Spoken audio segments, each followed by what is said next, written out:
Ang mabuting balita ng Panginoon, ayon kay San Mateo.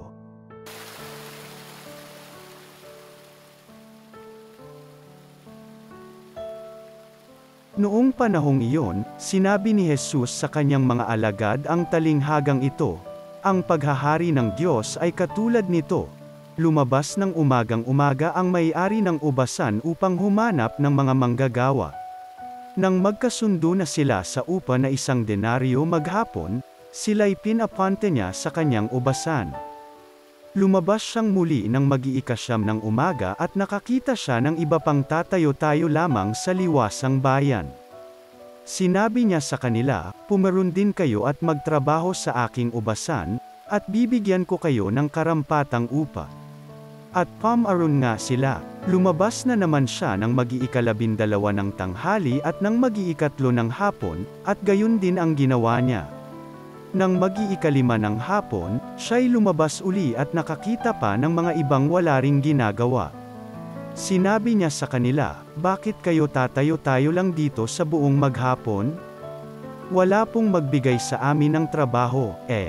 Sagot nila. At sinabi niya, "Kung gayon, pumaroon kayo at gumawa sa aking ubasan."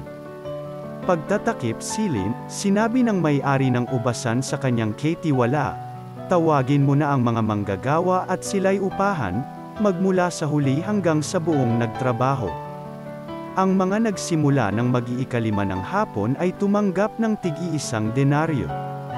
At nang lumapit ang mga nauna, inakala nilang tatanggap sila ng higit doon. Ngunit ang bawat isa'y tumanggap din ng 1 denaryo. Pagkatanggap nito, nagreklamo sila sa may-ari ng ubasan. Sabi nila, "1 oras lang pong gumawa ang mga huling dumating. Samantalang maghapon kaming nagpagal at nagtiis ng nakapapasong init ng araw. Bakit naman po ninyo pinagpare-pareho ang upa sa amin?" At sinabi niya sa isa sa kanila, "Kaibigan, hindi kita dinadaya. Hindi ba't nagkasundo tayo sa 1 denaryo? Kunin mo ang ganang iyo, at umalis ka na.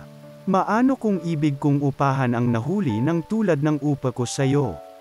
Wala ba akong karapatang gawin ng aking maibigan sa ari-arian ko? O naiinggit ka lang sa aking kabutihang loob?